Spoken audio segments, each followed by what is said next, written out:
हम इस समय भूपतवाला में हैं।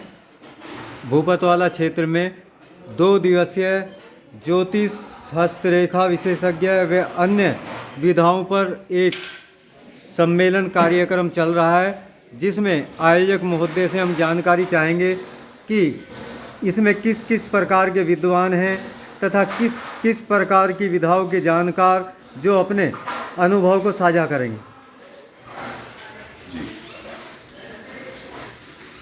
ये कार्यक्रम, क्योंकि ज्योतिष जिन मनीषियों ने इसकी संरचना करी उन्होंने किसी एक व्यक्ति के लिए नहीं करी, समस्त समाज के लिए करी, समस्त विश्व के लिए, संसार के लिए करी।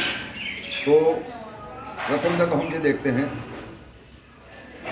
कि ज्योतिष के माध्यम से हम ये सर्टिफाई कर सके कि प्राकृतिक आपदाएं पूरे विश्व में, ना कि अकेले भारत में, पूरे विश्व में प्राकृतिक आपदाएं किन किन कारणों से, किन किन ग्रहों के, नक्षत्रों की युति से, उनके आपसी बने संबंध से आती है। जैसे अभी गत 2 सालों में कोरोना का क्राइसिस रहा, पूरी दुनिया में हाहाकार रहा, तो उसके ज्योतिषीय कारण और मौजूदा जो स्थिति है, जो यूक्रेन का रशिया का युद्ध चल रहा है, जो चाइना के साथ ताइवान का चल रहा है, जो नॉर्थ के साथ साउथ कोरिया का चल रहा है, तो ये जो मिडिल ईस्ट में और पूरे लगभग विश्व में एक अस्थिरता से बनी हुई है और लोगों के मन में तरह तरह के विचार आते हैं और जो दूरदर्शन वाले, टीवी वाले अपने नज़रिए से उस चीज़ को दिखाते हैं। तो एक जनता के मन में, पूरे विश्व स्तर की जनता के मन में एक भय व्याप्त है कि क्या विश्व युद्ध हो सकता है। तो हमने इस प्रोग्राम में सभी वैदिक ज्योतिषियों से एक प्रश्न पूछा है कि क्या इस समय विश्व युद्ध की संभावना की जा सकती है।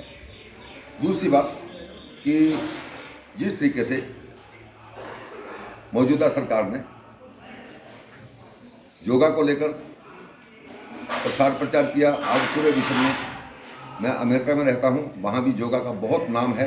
तो जिस तरीके से इस मौजूदा सरकार ने अपने कार्यकाल में योगा को जन जन तक पहुंचाने का प्रयास किया और अब भी टीवी न्यूज़ पे सुनने को मिलता है कि मोदी जी की रशियन प्रेसिडेंट के साथ बात होती है, वो उनकी बात मानते हैं।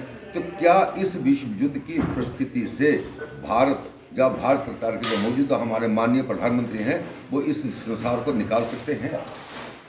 क्या विश्व युद्ध रोका जा सकता है? विश्व युद्ध होगा या नहीं होगा? और भारत क्या विश्वगुरु बनने की तरफ अग्रसर है?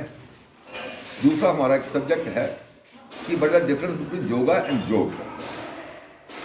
जो जिम है, इसमें और योगा में क्या अंतर है? लोगों का रुझान जिम की तरफ को जा रहा है, जबकि हमारे शास्त्र कहते हैं कि हम योगा से सब कुछ प्राप्त कर सकते हैं। तो इस तरीके से हमारे समस्त समाज से रिलेटेड कुछ प्रश्न हैं, कुछ सब्जेक्ट्स हैं जिनको लेकर हमने पंजाब, हरियाणा, हिमाचल, दिल्ली, उत्तर प्रदेश, मध्य प्रदेश, राजस्थान, इन सब स्टेट से, बिहार से भी कुछ लोग आए हैं, झारखंड से आए हैं, तेलंगाना से आए हैं। तो इन लोगों के समक्ष हमने ये प्रश्न रखे हैं कि हम समाज में क्या अपने इस ज्योतिषीय नजरिए से कुछ मैसेज दे सकते हैं कि आने वाला टाइम हमारा कैसा होगा। पर्सनल में हमें अगर कोई प्रॉफिट या लॉस हो रहा है, वो एक अलग चीज़ है, क्योंकि विश्व स्तर पर क्या कुछ ऐसा तो नहीं है जिस तरीके के क्राइसिस के माहौल से इस समय संसार जी रहा है, क्योंकि सभी कुछ ग्रहों की स्थिति के अनुरूप ही होता है। ग्रहों, नक्षत्रों की स्थिति समाज के प्रत्येक जीव को प्रभावित करती है। तो क्या इस समय ऐसी कुछ परिस्थितियां हैं जिनके कारण आने वाले टाइम में कुछ और क्राइसिस हो सकती है जो कोरोना से भी ज़्यादा इफेक्टिव है? इन्हीं विषयों पर ये कार्यक्रम है और वैदिकता और वैदिक ज्योतिष हमारा इस पे फोकस है।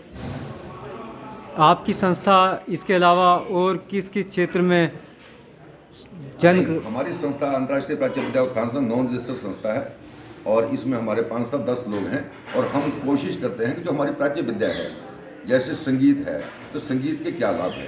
संगीत खाली गाने सुनने के लिए नहीं, इसके और भी कुछ लाभ है। इसी तरीके से योगा है, इसी तरीके से आयुर्वेद है, इसी तरीके से नेचुरोपैथी। अब हमारे डॉक्टर साहब हैं, ये प्राकृतिक चिकित्सा के डॉक्टर हैं, इनके सुझाव भी जनता तक जाएंगे कि हम दवाइयों से किस तरीके से, एलोपैथी से बच सकें और घरेलू उपायों से, अपने देसी इलाजों से अपने आप को स्वस्थ रख सके। तो इसी से रिलेटेड जो लोग हैं, विद्वान हैं, उनको पब्लिक के सामने लाने का एक प्रयास है। धन्यवाद।